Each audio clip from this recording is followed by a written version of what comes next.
Hari ini masih ada 433 desa yang belum teraliri listrik. Jadi seolah-olah kita sedang bertransisi menuju energi yang baru gitu, energi bersih, energi terbarukan. Tapi sebetulnya kita tidak sedang kemana-mana dengan segala gimmick yang sedang dibuat oleh pemerintah. Atau di situ aja. Atau mungkin maksudnya energi bersih dari masyarakat adat gitu. Bisa jadi. Atau gimana? Bersih dari hutan. Iya, gitu. Bersih dari hutan. Karena di balik hal-hal bersih ini ada berjuta-juta kekotoran yang sedang dikerjakan gitu. Kalau dalam bahasa kami itu ini semacam pembangunan yang rendah karbon tapi tinggi korban.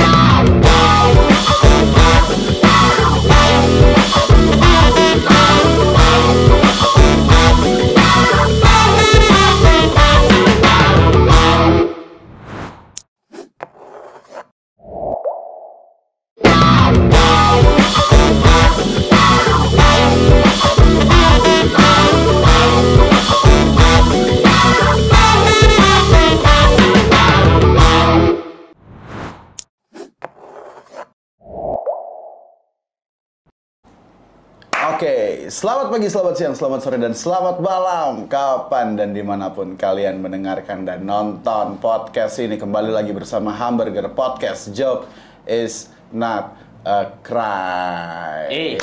Ini gua sama Ardi hari ini. Yes. Lagi numpang rekaman di kantornya Walhi. yang lebih proper. Yang lebih proper. Yang lebih proper ternyata lu. Kelihatan tuh beda ya kalau di kantor kita sama di studio Walhi beda pasti kualitasnya. Kalau kantor open newsroom, modelnya ya udah ada orang kerja, ada orang lain, ya kan. Kayaknya lebih enak gitu sih harusnya tadi ya. Wah, enggak Bang, sama aja.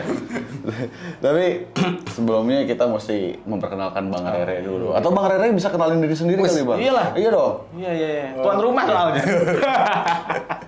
Baru abis ntar gue jelasin kenapa kita rekaman di Walhi gitu, Bang. Oke, saya Rere.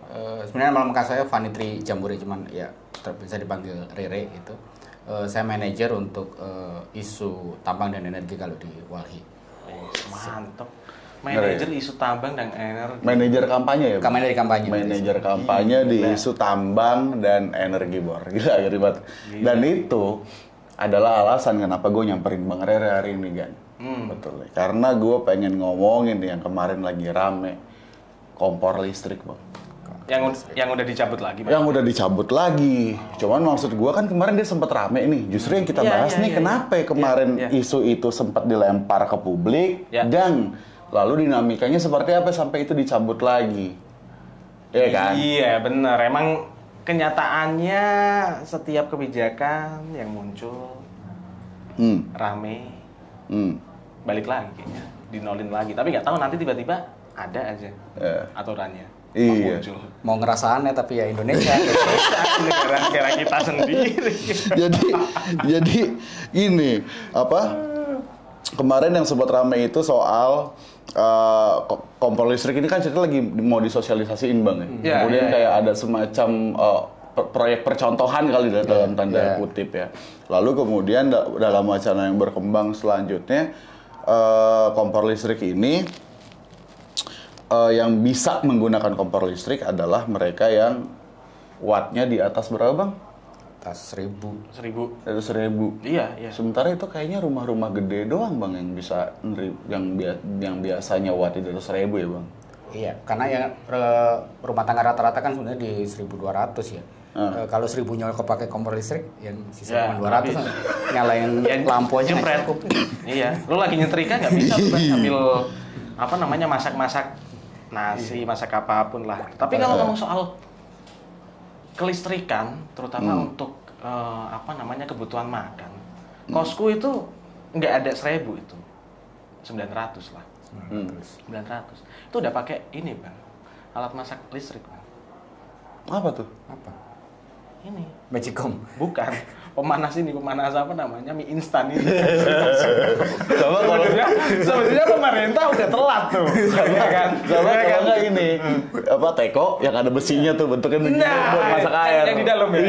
Yang anak kos besinya banget. Anak kos banget. Terus gua dulu kagak ngerti kan cara makanya gimana kan. Terus akhirnya gue naruh lah, gue pengen masak air, ya airnya karena gue cuma butuh airnya dikit, gue kebakar lu di bawah sini, penyok sama ininya, gitu. Sebenarnya sama teko-tekonya. Sebenarnya itu udah ada ya di apa namanya di dunia anak kos ya. Cuma memang mungkin sekarang itu lebih mewah. Aku nggak tahu ini model endorse pemerintah atau karena kayaknya lagi kenceng juga nih, Bang. Sebelum kompor listrik, guys. Itu ada mobil listrik sampai sekarang masih listrik. Tapi sebelum ngomongin mobil listrik, sebetulnya gue pengen nanya ke Bang Rere. Bang, sebetulnya ya, ini kan satu hal yang selalu jadi iniannya pemerintah adalah kemarin ya, ini adalah upaya-upaya untuk transisi ke energi bersih. Salah satunya sih kompor listrik ini. Nah, pertanyaan gue adalah, terlepas nih ya Bang ya dari fakta bahwa ini kemudian adalah rencana yang udah dibatalin, sebetulnya gimana sih seharusnya kita melihat rencana ini, Bang? Apakah ini emang rencana yang baik atau nggak baik gitu? Dan maksudnya bahwa kemudian dia ada penolakan dari masyarakat itu udah tepat belum tuh bahwa ini memang harusnya ditolak gitu? Ya, satu, transisi itu tidak terelakkan, begitu ya. Ketika kita ngomong transisi energi itu sesuatu yang niscaya kemudian pasti akan terjadi gitu. Sejak zaman kita pakai kayu bakar pindah menjadi minyak tanah, itu transisi penggunaan energi. Minyak tanah berubah jadi LPG, itu transisi penggunaan energi gitu. Tapi di kami di Walhi tidak cukup hanya menyebut transisi energi, tapi kita menyebut sebagai transisi energi yang berkeadilan gitu. Energi just transition gitu. Nah, transisi energi berkeadilan itu dimensinya luas. Ada dimensi aksesibilitas, akses yang mudah dijangkau oleh masyarakat. Kemudian kontinuitas, jadi bukan hanya terjangkau tapi dia terus-menerus bisa kemudian sustain ya. Sustain nanti beda lagi. Jadi bagaimana energi itu dikelola, dia lestari gitu. Dia tidak bersifat ekstraktif, kemudian hanya menghabiskan sumber daya dalam sesaat, tapi kemudian sustain panjang, dia bisa mencukupi kebutuhan energi kita. Plus kemudian ketika ngomong soal berkeadilan, tentu saja dia tidak merampas hak masyarakat ketika kemudian dia diproduksi si energi ini. Nah, sayangnya apa yang kita dengar sebagai transisi hari-hari ini itu lebih terasa sebagai gimmick begitu ketimbang transisi energi yang serius begitu. Transisi energi tentu saja yang serius itu yang punya dimensi keadilan gitu, bersih dan punya dimensi keadilan gitu. Nah, kompor listrik gitu ya, misalnya tadi kita udah cerita gitu, kompor listrik aja wattnya udah 1000 gitu kebutuhannya. Rata-rata rumah tangga miskin itu sekarang 450 aja masih ada gitu. 900 masih banyak. 900 masih banyak gitu. Rata kebanyakan memang di 1.200 gitu. Tapi itu juga tidak akan mencukupi kalau kita pakai kompor listrik yang 1.000 di rata yang 1.200. Artinya dia butuh dinaikkan menjadi 2.200 atau sampai 3.500. Tapi kan setiap tingkatan ini dia berbeda biaya yang harus dibayarkan antar pelanggan. Kemampuannya itu ya, Pak. Karena tingkat subsidinya juga berbeda gitu. Kalau warga miskin kemudian dikasih kompor listrik, dia harus merubah dari 450 ke katakanlah 2.200, biaya per KWH-nya itu juga pasti akan meningkat. Karena berbeda.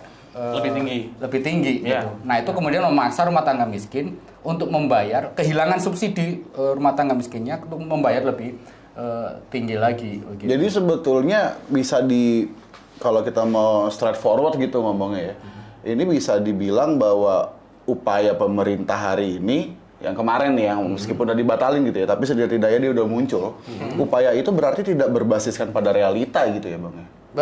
Iya, kalau kemudian dalam ide pemerintah kan ini mau didorongkan agar rumah tangga miskin terlebih dahulu mendapatkan akses gitu, berubah. Nah, ini kan sama saja dengan kita memaksa justru rumah tangga miskin membayar lebih tinggi untuk tagihan listriknya gitu, ketimbang yang biasa mereka bayarkan. Yang kedua gitu, itu juga memaksa konsumen menghabiskan listrik lebih tinggi dari rata-rata gitu. Sementara kita justru tengah mendorong upaya untuk melakukan efektivitas dan efisiensi dari penggunaan energi, nggak boros lah gitu. Dulu kita bilang hemat energi, hemat biaya. Nah sekarang kenapa masyarakat malah disuruh boros gitu, menghabiskan lebih dari yang semestinya bisa mereka. Nah, gue tertarik sama tadi Bang Rere itu ngomong soal gimmick, Bang.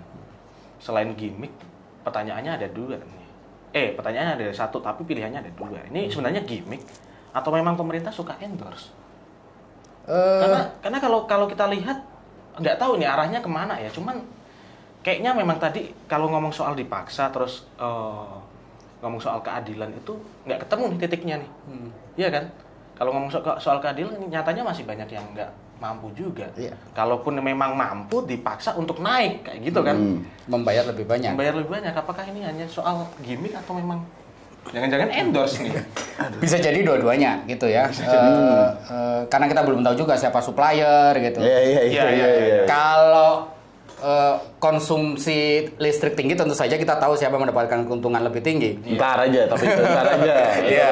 Karena nggak ada lawan. Ntar aja. Tapi yang pertama ketika saya bilang gimmick begini, kita mendekati pertemuan G20. Nah, salah satu poin di dalam pertemuan G20 itu memang adalah menuju transisi energi, gitu.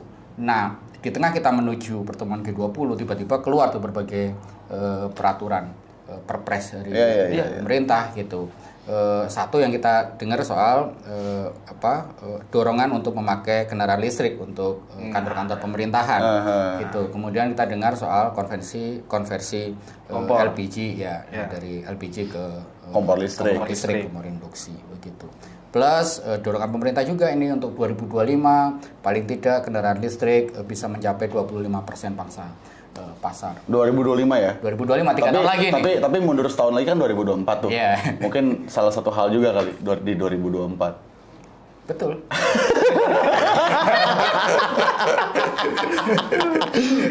Kita anggap begini lah ya.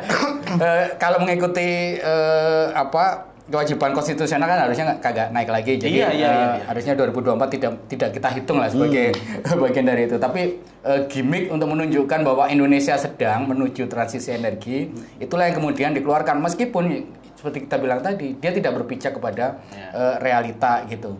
Pangsa pasar kendaraan listrik di 2025 bisa mencapai 25%, itu sama sekali nggak berpijak pada realita. Tahun ini gitu sekitaran 2022 itu pangsa pasar mobil listrik itu nggak sampai 1%, 0, gitu. 2025 yang tinggal 2 tahun, gimana bisa capai 25%? Gue pengen banget ngomongin mobil listrik, tapi gue belum kelar nih Bang, hanya soal kompor listrik Bang. Gue kebayangin gini, oke lah, kalau mobil listrik mungkin akhirnya kita bisa bicara soal, nggak semua orang punya mobil, gitu ya. Tapi semua orang butuh makan, Bos. Semua orang butuh mengolah makanan menggunakan kompor. Kalau kemudian ini jadi transisi nih ya, semua jadi transisi nih. Dari LPG ditransisikan jadi kompor listrik. Oke. Sementara gue kemarin sempat baca-baca gitu. Hari ini masih ada 433 desa yang belum teraliri listrik. Secara persentase itu kecil memang. Ya, tapi kan orang-orang ini kan nggak bisa dilihat sebagai angka gitu. Iya, betul. 433 desa itu ada berapa orang di sini? Itu yang pertama ya. Yang kedua, yang udah sekalipun dialiri listrik, faktanya banyak yang kemudian masih sering padam, jepret. Terus lu bayangin nih, gue di daerah-daerah yang memang kemudian dia tiap per bulannya mengalami pemadaman listrik sekitar sekian belas jam gitu ya Bang, ada data-datanya kan. Terus tengah malam, gue lagi tinggal di daerah itu, tengah malam gue lapar pengen bikin Indomie, mati. Lapar dong gue. Iya kan maksud gue. Nah, ini apa sih Bang masalahnya nih? Itu problem dari akses dan keadilan energi kita yang sebenarnya juga belum cukup merata begitu ya. Meskipun kalau PLN bilang rasio elektrifikasi kita udah 99% lebih, itu artinya kan tinggal 1% wilayah Indonesia yang belum teraliri listrik. Tapi kalau kita ngecek data PLN, disparitasnya itu tinggi banget begitu ya. Disparitas apaan sih Bang? Perbedaan antara satu wilayah dengan wilayah yang lain itu tinggi banget gitu ya. Dari 72 gigawatt kapasitas terpasang listrik kita di seluruh Indonesia. 72 gigawatt. Okay. 44 gigawattnya itu ada di Jawa dan Bali. Hah? Jawa dan Bali? Jawa Bali. 44 watt. 44 gigawatt. Lebih dari separuh, hampir 60%. 72 kurang 44 itu berarti ya, sisa 28. 28. Berarti masih ada 28 gigawatt nih. Betul. Tapi dibagi berapa pulau? Pulau ya kan? Sumatera itu 14-an. 28 dari yang sisa 28 ini 14 itu di Sumatera. Berarti 14 sisanya itu buat Sulawesi, Kalimantan, Papua, Maluku, Nusa Tenggara. Nusa Tenggara. Buset. Padahal kalau nah, kita lihat segitu luas, segitu lebar jurang perbedaan pemenuhan kebutuhan listrik kita gitu antara Jawa dengan wilayah-wilayah lain begitu. Dan itu yang kemudian kita bilang bahwa disparitasnya terlalu jauh gitu. Itu plus bahwa mungkin itu kali ya penyebabnya kenapa Luhut bilang presiden itu harus Jawa ya.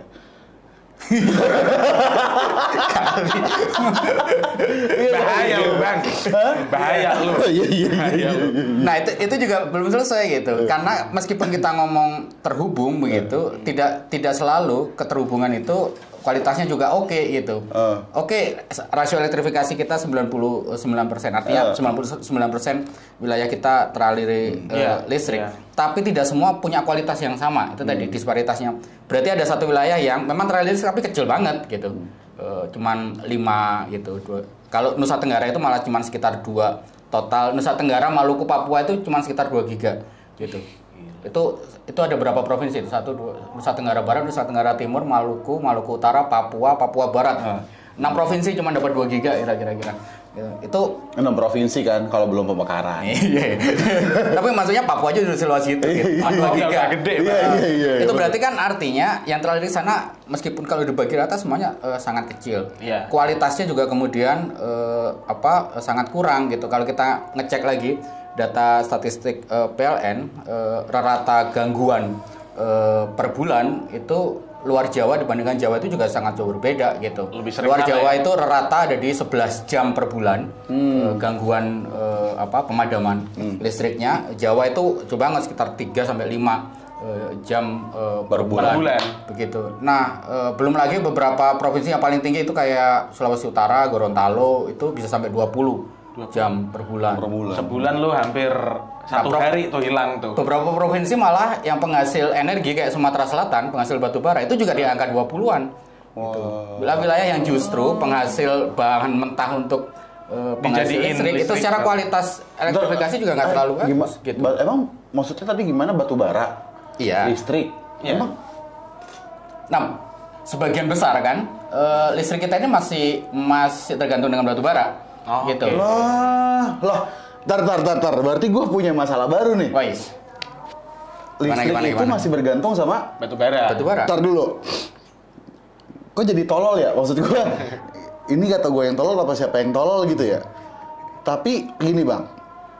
Tadi kalau kita ngomongin soal kompor listrik, lalu kita ngomongin juga sebelumnya udah lo sebut soal mobil listrik ya.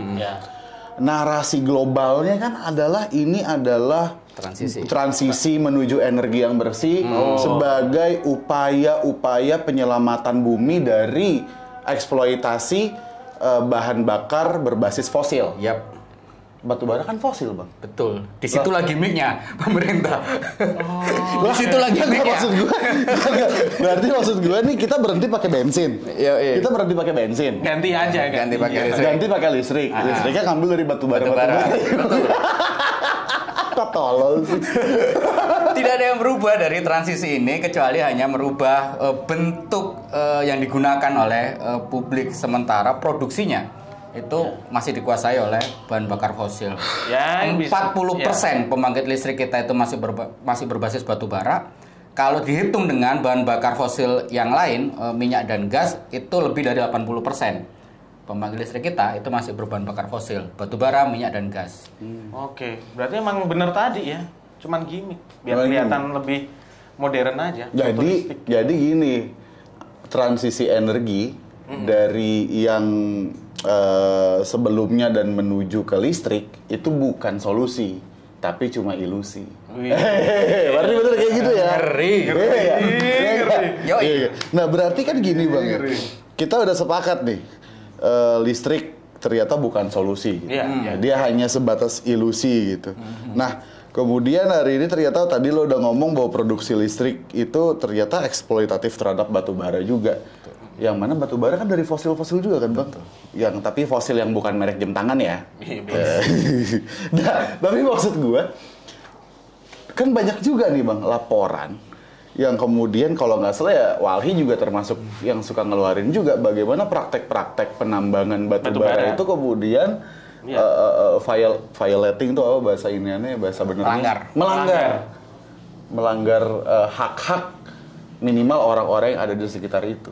Lah berarti sebetulnya tidak ada tidak ada kebaikan sama sekali gitu ya maksud gue dari, atau gimana sih bang cara ngeliatinnya nih? Iya, itu tadi justru di situ gimmick. Jadi seolah-olah kita sedang bertransisi menuju energi yang baru gitu, energi bersih, energi terbarukan. Tapi sebetulnya kita tidak sedang kemana-mana dengan segala gimmick yang sedang dibuat oleh pemerintah. Muter-muter di situ aja. Atau mungkin maksudnya energi bersih dari masyarakat adat gitu? Bisa jadi. Bersih dari hutan. Iya, gitu. Bersih dari hutan. Karena kayak batu bara itu paling banyak mengambil kawasan hutan. 1,4 juta kawasan hutan di Indonesia itu dijadikan tambangan batu bara. Gitu. Nah, ngomong soal transisi energi sama soal mobil listrik juga, pertambangan nikel yang menjadi bahan dasar dari baterai mobil listrik juga salah satu perampas kawasan hutan paling besar di Indonesia. Begitu. Kalau tadi batu bara sekitar 1,3 juta kawasan hutan itu diberikan untuk konsesi batu bara, sekitar 600.000 kawasan hutan itu sudah diberikan kepada nikel, izin pertambangan nikel. Gue jadi nggak kebayang ya gimana rasanya jadi orang-orang yang sekarang udah pakai Tesla gitu, terus atau pakai mobil-mobil apa yang kemarin lagi rame bikin mobil listrik Hyundai ya, yang kemudian mulai masuk di Indonesia ya. Terus mereka baru datang, mobilnya baru datang, terus mereka berdiri gini, wah. Inilah kontribusiku untuk menyelamatkan bumi. Atau begitu, mereka lagi nyetir gitu ya. Wah, aku sudah tidak lagi mengeluarkan polusi. Tapi di sana banyak ada orang yang mati, ada yang haknya dirampas gitu. Anjir. Tapi awareness-nya boleh kita apresiasi ya. Awareness orang-orang yang ingin berubah ya dari betul. Itu. Di dalam konteks berubah. itu iya. Betul. Cuman bahwa ternyata mereka juga adalah korban dari narasi yang sayangnya awareness itu kemudian dikooptasi.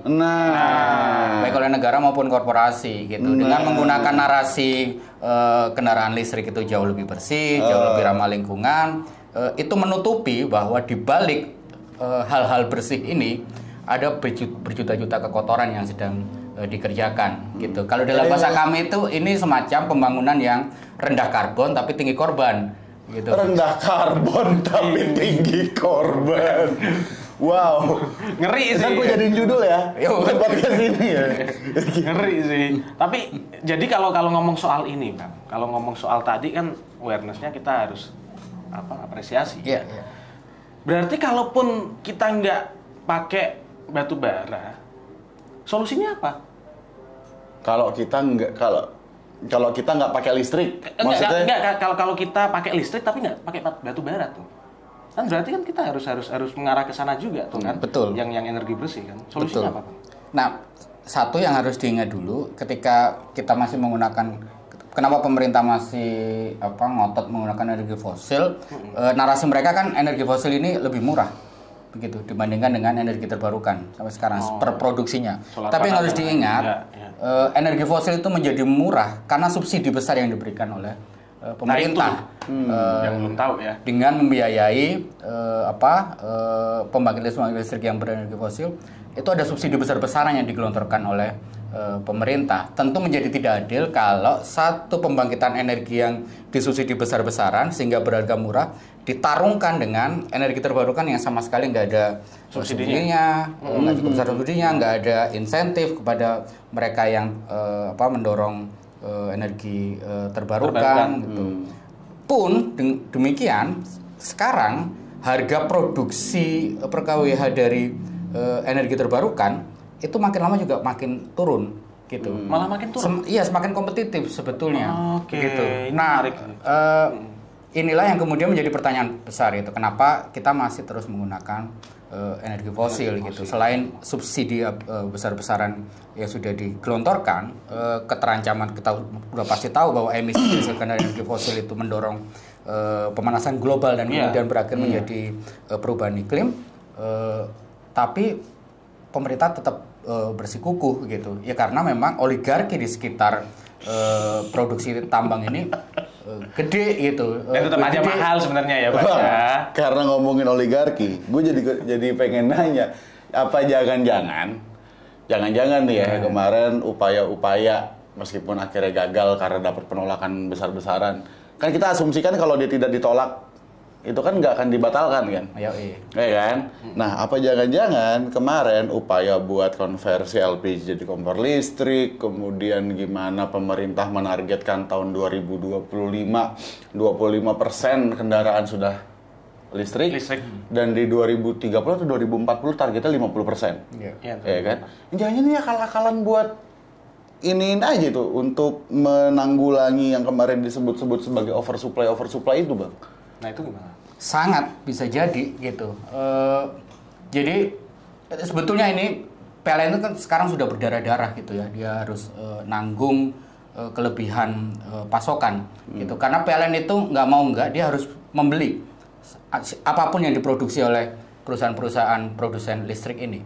Gitu. Karena sudah ada kontraknya gitu. Oh, jadi listrik itu bukan diproduksi oleh PLN, Bang?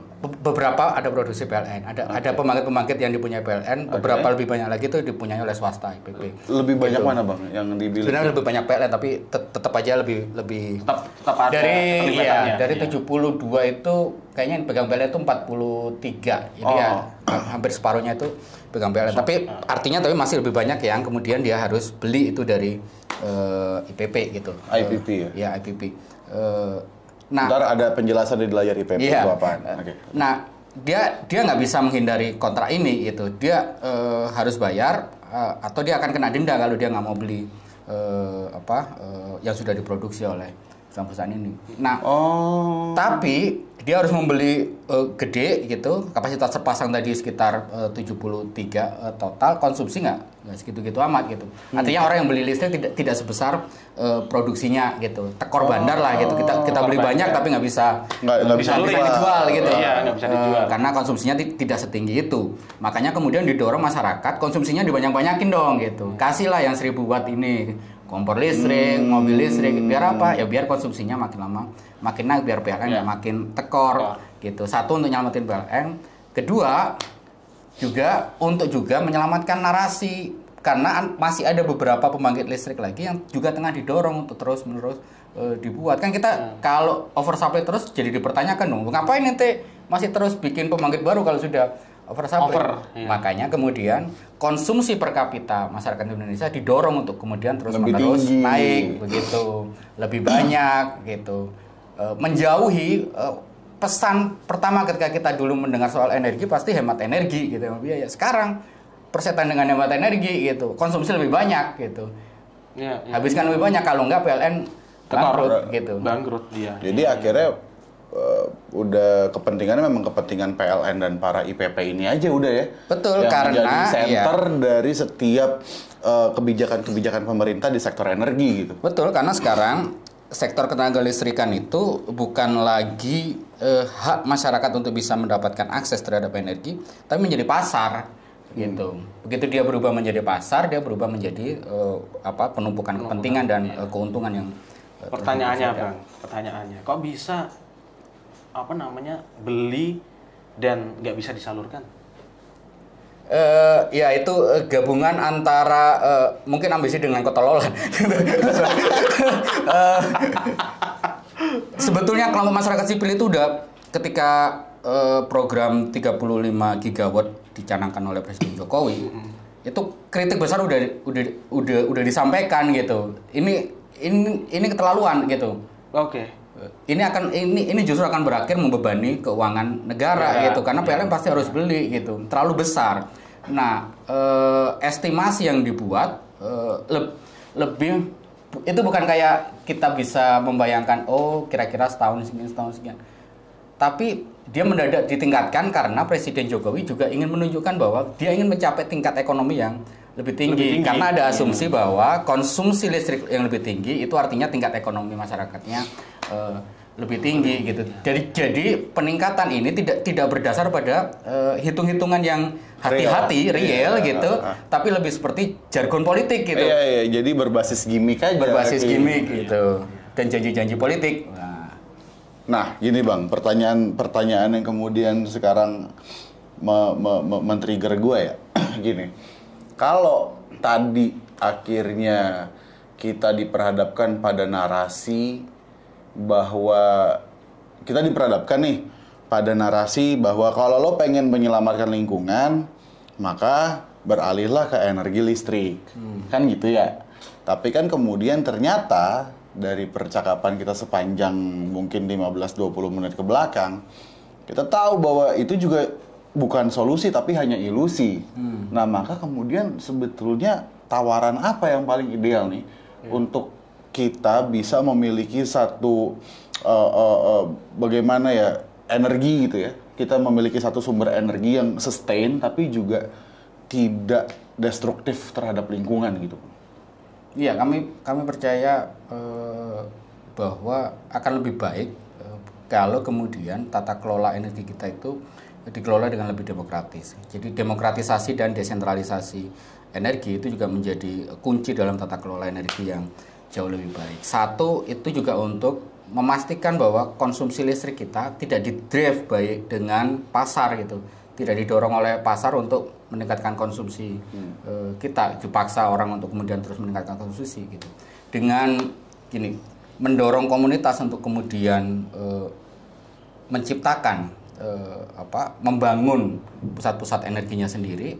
Mereka bisa berhitung berapa sih kebutuhan komunitas kita tuh gitu. Itu demokratisasi itu, Bang. Iya, jadi kalau sekarang kan hampir semuanya tersentral ke PLN. Yes. Dia yang beli semua listrik, kemudian dia yang salurkan, mentransmisikan itu, mendistribusikan listrik itu ke pelanggan di seluruh Indonesia. Jadi dia memonopoli seluruh transmisi dan distribusi listriknya. Dia juga yang tentukan bahwa tahun depan ini harus meningkat konsumsinya. Kalau gitu produksinya kita tambah. Jadi semuanya ditentukan oleh PLN gitu, melalui mekanisme pasar yang mereka percayai gitu. Nah, sementara kalau kita mampu mendorong demokratisasi energi, bagaimana energi itu tidak dibangun top down gitu, tidak ditentukan dari atas konsumsinya berapa, produksinya berapa, tapi dibangun dari bawah gitu, berhitung setiap rumah tangga membutuhkan berapa. Tidak semua rumah tangga itu menghabiskan energi yang sama begitu. Kebutuhan setiap orang berbeda, setiap orang juga punya wisdom gitu,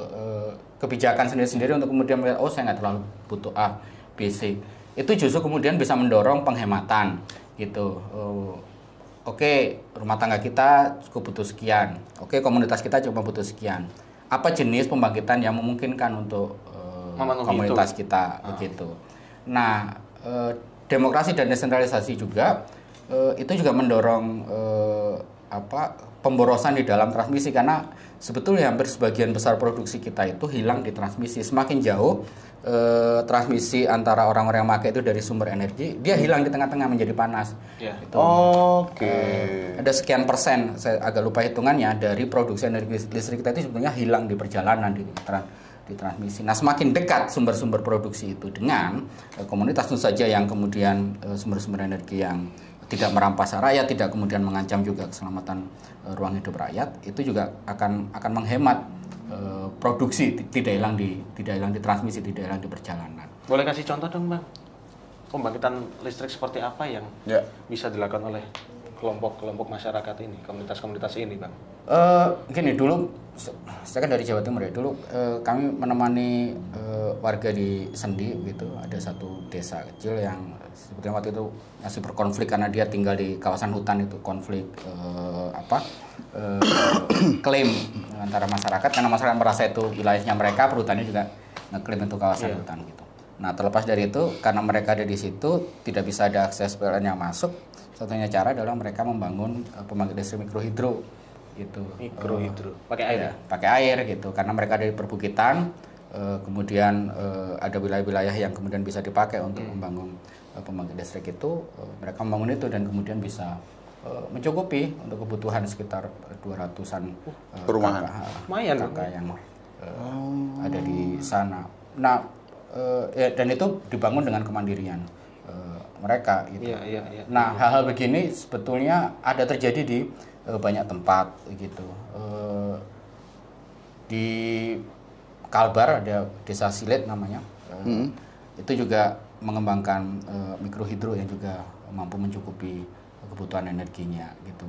Di Bali kalau kemarin kita lihat ada filmnya Watchdog yang soal energi juga ceritakan beberapa komunitas yang mengembangkan panel surya gitu di Bali gitu. Ada banyak komunitas yang sebetulnya punya kesadaran melakukan itu untuk mendorong itu gitu.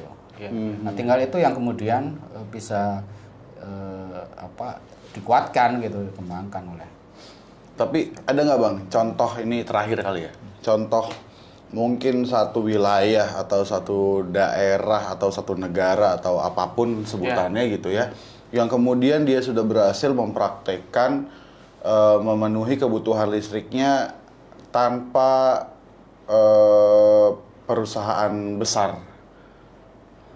Misalkan kalau di Indonesia mungkin tanpa PLN gitu ya, ada nggak contoh-contohnya yang total satu negara nggak ada, belum. Komunitas ya seperti saya ceritakan tadi, ada beberapa desa yang berhasil mengembangkan produksi listriknya sendiri oleh mereka sendiri gitu. Tapi poinnya adalah bahwa itu sangat mungkin dilakukan. Sangat mungkin gitu. Kalau beberapa warga kampung di tempat-tempat terpencil bisa punya awareness untuk melakukan itu, meskipun memang itu didorong oleh keterbatasan yang sedang mereka hadapi begitu ya, PLN belum masuk dan sebagainya. Artinya kita punya kemampuan kok sebetulnya untuk mengembangkan energi kita sendiri gitu, mendorong demokratisasi energi agar juga kita tidak didrive gitu, didorong hanya oleh pasar soal konsumsi listrik kita gitu. Kenapa juga kita dari dulu 900 tiba-tiba didorong konsumsinya harus 1.200, sekarang malah mau didorong lagi konsumsi listrik kita menjadi 4.400 gitu. Nggak semua orang membutuhkan energi sebanyak itu gitu. Oke Bang, sip. Kayaknya udah cukup sih obrolan gua jadi sangat tercerahkan, terutama tadi bahwa mengetahui kalau listrik ya sama brengseknya dengan yang lain-lain kalau dia diambil dari batu bara. Apa tadi? Rendah karbon, tinggi korban. Terima kasih Bang Rere. Thank you. Mantap. Oke deh, thank you. Bye. Bye. Wah, mantep banget.